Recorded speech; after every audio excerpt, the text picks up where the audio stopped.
There we go. Looks like I'm live. I'm going to wait for my stream to load fully on Facebook so I can post it where it needs to be posted. Give me 1 second here while I set up the stream. Post that. All right.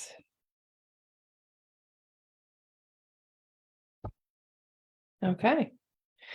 All right. If you are here live, give me a thumbs up or a comment. Let me know that you can hear me and I'm coming through okay. If you are catching the replay, comment #replay. Let us know you're watching. And I'll wait just a moment and we'll get into it. Today, it's day 3 of the 4 pillars for a, what did I call it? Sustainable, profitable, and balanced practice, something like that. Fulfilling, profitable, and balanced practice. And today we're talking about money and fees. And this is probably my favorite thing to talk about. They're all kind of, I love talking about every aspect of this, but this is probably one of my favorites. So we're going to be digging into money and fees and discussing a financial model that grounds your practice and your fees in your needs, wants, circumstances, your reality, so that you can have a profitable practice without burning out. And that is not inconsistent with giving back if that's what you choose to do, right? So having a profitable practice, being able to have a financially stable, financially healthy life and business is not inconsistent, or it is not incompatible. That's the word I'm looking for. It is not incompatible with giving back, with reduced fees, with serving your community, with any of those things, accessibility, with any of the things that we value as a profession. These things are not incompatible. And we're going to be deconstructing some of the common money narratives that keep us stuck. We're going to be confronting some of the things that we all struggle with that keep us in a place where we are not doing well financially, and especially because of the way that our profession is structured, the way that we are conditioned to think about money, to act with money, to deal with money. I want to change that. So let's get started here.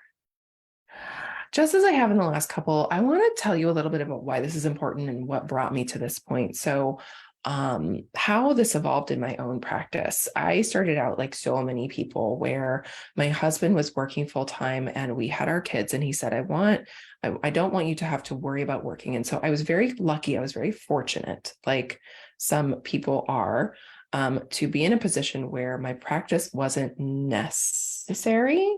It was intended, my husband intended for it to be something that I enjoyed doing. And I recognize that that is a huge privilege that I have.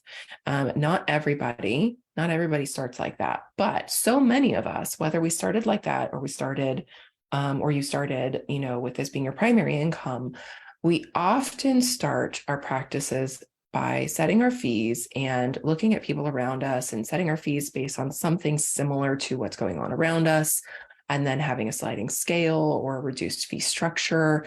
And then we kind of build from there. I did the same thing, right?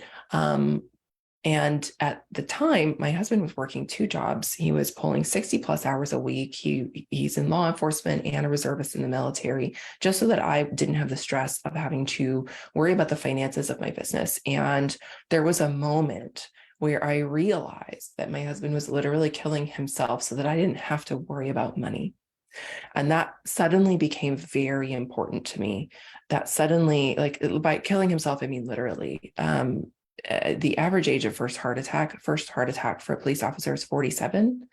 And that's also about when they retire, give or take.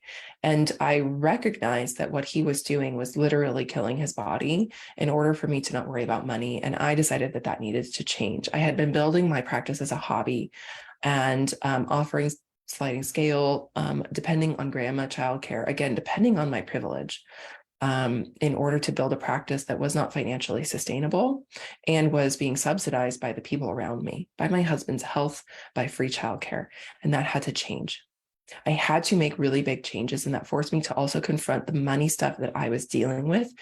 And it's a lot of the stuff that I see other therapists struggling with money as well. Again, whether you are sole income or primary income, or you are a secondary income or a significant contributor to your income, the money stuff is absolutely vital. We need to be looking at how our own money stories, how the cultural money stories, how we're subsidizing our clients' care in order to create a business structure that is founded in reality, that is founded in you taking care of yourself and your loved ones. With that, we can acknowledge our privileges, we can acknowledge our disadvantages, we can acknowledge where we are, where we want to be, and we don't have to feel guilty about any of that. We can just acknowledge our realities and then plan for that. So we need to challenge our own perceptions about money and value. We need to challenge our relationship with money, not just for ourselves, but for our business and our clients. We are inundated with messages about money. And as therapists, these often leave us struggling to earn enough to live comfortably without sacrificing ourselves. And it often comes at great cost to us and our families. And I would argue it actually comes at a cost to our clients. So part of what I wanted to do today is to bust those narratives and the messages about money that you've heard. So if you're here live, if you're here watching the replay, pop in the comments. What are some of the messages about money that you've heard? What comes to mind? Messages that either do or don't serve us as therapists in our profession. What keeps you stuck? While you guys comment, I want to talk about this idea of worth. So often I hear people say things like charge what you're worth. And I get where that's coming from, but I've sat with that word for a while. And I think it's a hard word because worth is not attached to a dollar amount. You don't have to be, do, or produce more in order to be worth something. Worth is not a tangible amount. It does not equal a dollar amount, right? When people say charge your worth, what I think they actually intend to say is charge in a way that makes you feel valued. That is what you need to be well. Charge enough that you are living a life that you're happy with, that you're proud of, that serves you and serves your clients, right? Because like we've said in the last couple of presentations, when you are well, your clients do better. And so when you're charging enough in your practice, when the financial structure of your business sustains you in a way that keeps you well, then you are a better therapist. Now, the reality is that our system is broken. And the impact of that is very real on everyone. It's broken for clients, it's broken for therapists. But as a solo practitioner, you cannot make up for a broken system through self-sacrifice because you will burn out. I'm going to say that again. You cannot make up for a broken system through self-sacrifice. Now, this kind of gets into the idea of accessibility, right? Accessibility comes in many forms, not just financially. So yes, financial accessibility is one of the ways that we can be accessible. And it is one of the important ways that we can be accessible. But again, it cannot come at a sacrifice to your well-being. There are other ways to also be accessible. And I want to encourage you to think about what those ways might be. That by being financially well, you can be accessible through other endeavors, through other efforts, and through other means. You can create accessibility in a way that does not require you to sacrifice yourself or your well-being. And bottom line, if you are burnt out, you are not accessible. If you are burnt out and you leave the field, you are really not accessible, right? So we want to keep you accessible in any of the ways that you can be, and not in a way that requires you to sacrifice yourself. The other thing I want to say is that giving is not a mandate. There are guides.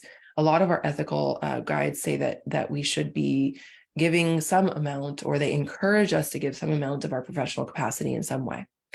And I would encourage you to think about that not only as an independent event, but also throughout the career lifetime. So many professionals, so many therapists give so much early in their career that you could say that would last you a career lifetime, right? That you have, quote, done your time, which you are not required to do. Let me be clear.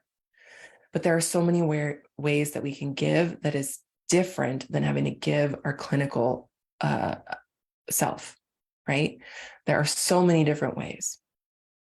You will also go through seasons of your life where there is no room to give. I had twins, I had birth trauma, and I breastfed for 2 years straight. I was a primary parent. There was nothing left for me to give during those years. I was giving it all to my children and to maintaining my well-being so that I could be there for the clients that I had. In your life, due to whatever privileges or lack of privileges you have, you may never have capacity to give. And that's okay. You may have a chronic health condition, have a special needs child, or be a part of a disadvantaged community that you're coming from struggle to begin with, where giving is not something you have the capacity to do right now, and it's okay. So please do not feel that giving is a mandate. If you want to give, if you choose to give in a way that is structured within the financial sustainability of your business so that you can be well and you can continue to do this profession for years to come. I also want you to check your biases. Things like, my clients can't afford, people like me can't afford X fee. What does this mean about how you have internalized these biases and beliefs? How does that keep you and your clients trapped in these biases? Yes, there are clients who cannot afford $20 a session, and there are also clients who are able and willing to pay $300. How does charging $150 for everybody solve that disparity? Right? You can structure your business in a way that accounts for those who cannot afford and those who can, and maintains your ability to be accessible and well. You can also build in your give back. You are not required to do time, as I've said. You're not required to give yourself away. If you want to give, you can build it in a way that you are not paying the price, because we need you to be well, and we need you to be well for years to come. Now, I want to come back to this idea of how we set our fees, because we're going to talk actual numbers here very soon. But I want to preface all of this before we get into the numbers, because the mindset is important before you talk about the numbers.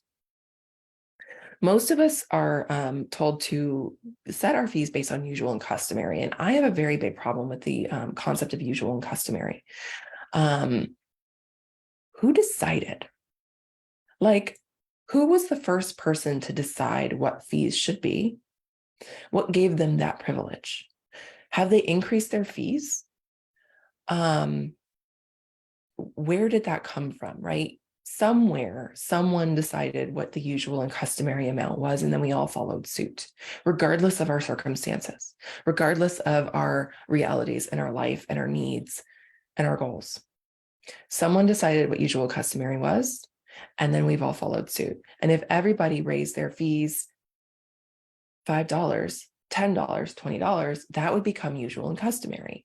So I'd like to get away from the idea of usual and customary as the guiding principle. And while I understand it is in our ethical guidelines, fundamentally, I have a problem with this, because usual and customary may work for one person, but it may not even be a livable wage for another.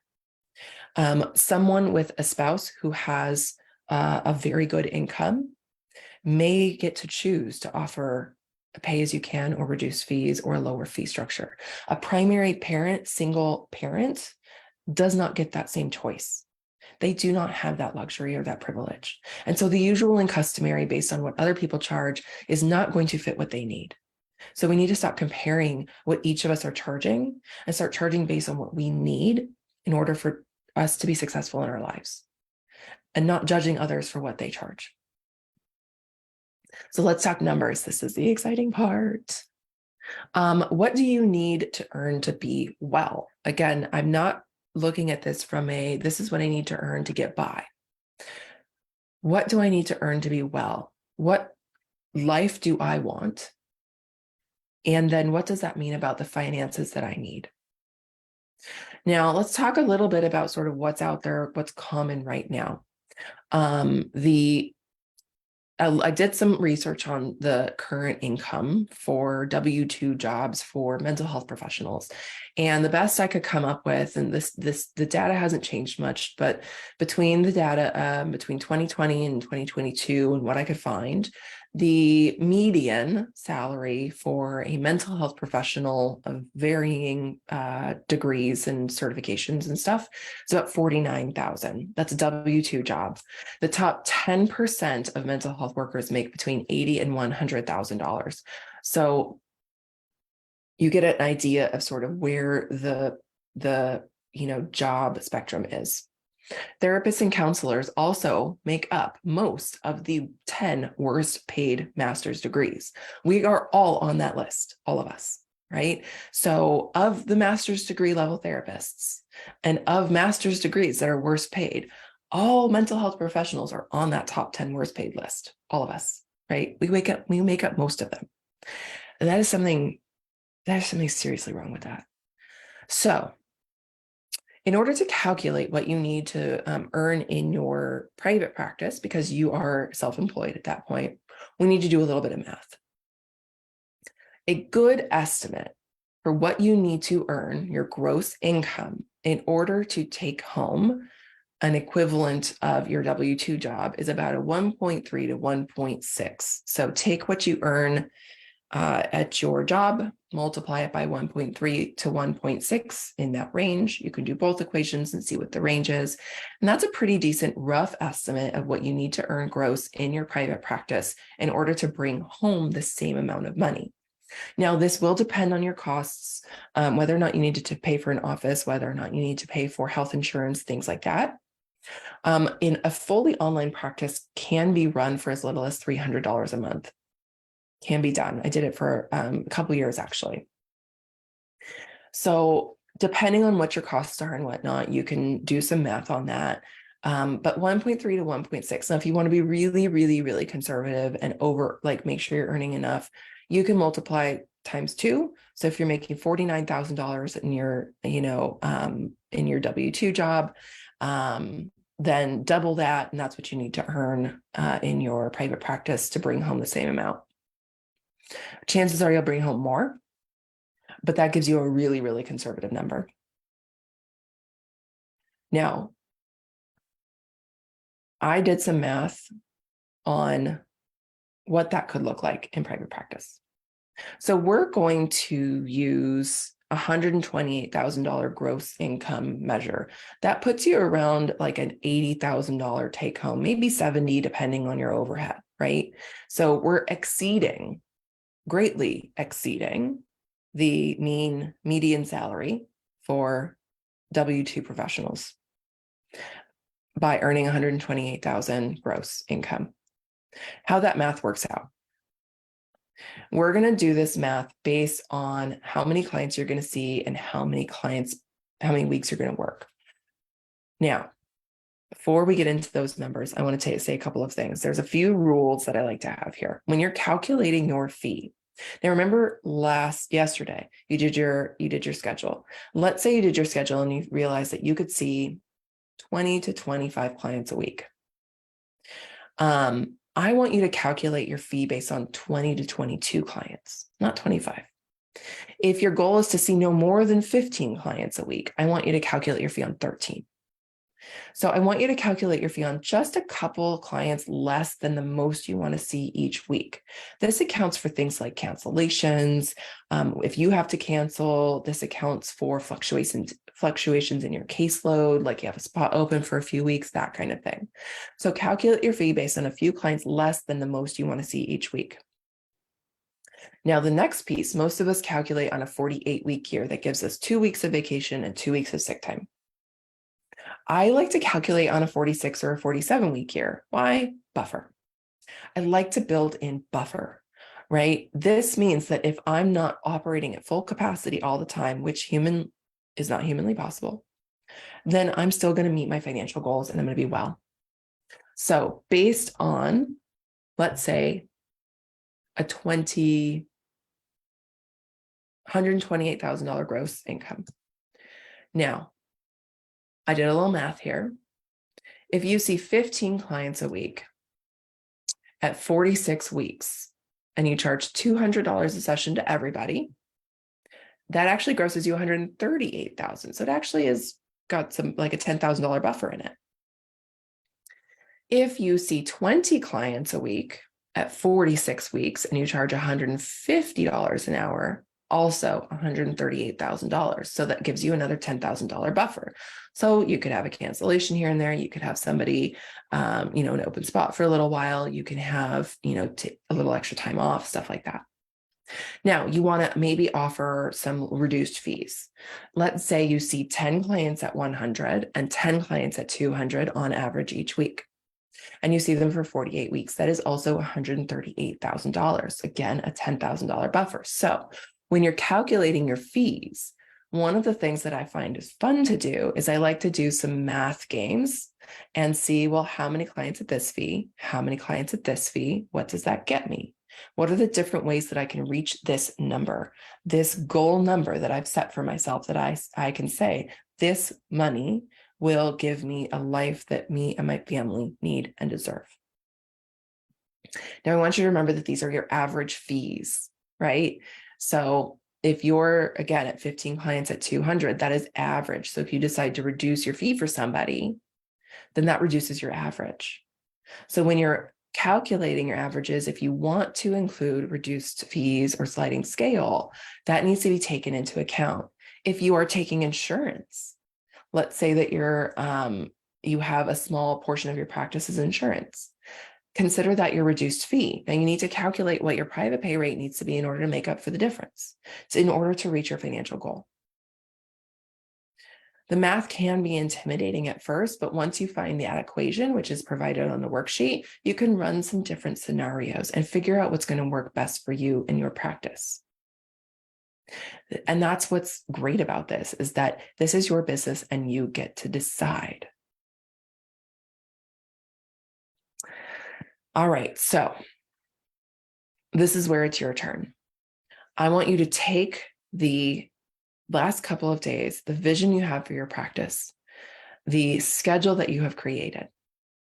Based on that information and based on how many clients would support your ideal schedule, I want you to do some math. Now, you might have to go in and figure out what it is you need to earn, and that's okay. That might take some time.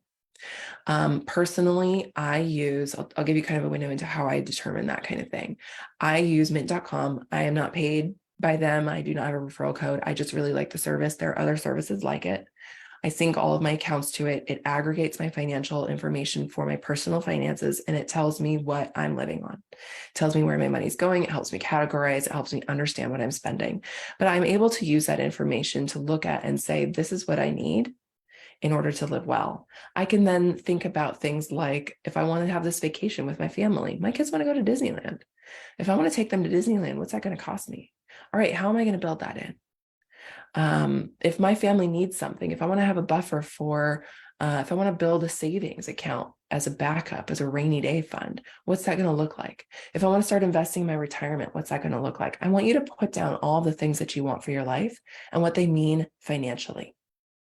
Take the things in your life that you need and want and connect them to a dollar amount. And then look at what that means about what you need to earn. This comes back again to your vision. What do you want for your life? What does that look like in terms of tangibles? And then what does that cost? So now we can start pulling back to our vision and our values and our schedule that keeps us well. And we can put a why behind our fee. That way, when a client asks what we charge, we feel confident in what we're saying. We feel confident in the number we've come to, because it's not a shot in the dark. It's not compared to other people. It's based on our reality and what we need. And when it is connected to a why like that, you can feel so much more confident moving forward with it. So now is the time for you to do some math. Figure out essentially what it is you need to earn, what you want to earn, not just need. And then what that means about what you need to charge. This might make you uncomfortable. Chances are it probably will. If the number you come up with at the end makes you uncomfortable, you're not alone. I know my number may be very uncomfortable. And every time I've redone that calculation, it makes me uncomfortable. And I've grown into it, and you can too. So pull up your worksheet, work through some numbers, work through some different scenarios, figure out what your fee needs to be in order to run a profitable practice that supports your well-being. Look at the options and the ways that you can create it in a way that aligns with your values and your vision for your practice. Let me know what you come up against. Let me know what comes up for you. Pop it in the comments or come into the group. Now, you might be thinking, okay, I can charge this much, but then how do I get clients? And that's what we're going to talk about tomorrow. We're going to talk about the essential marketing, and we're also going to talk about how to attract clients that can and will pay your fee so that you can have a full and fulfilling practice. I'll see you then.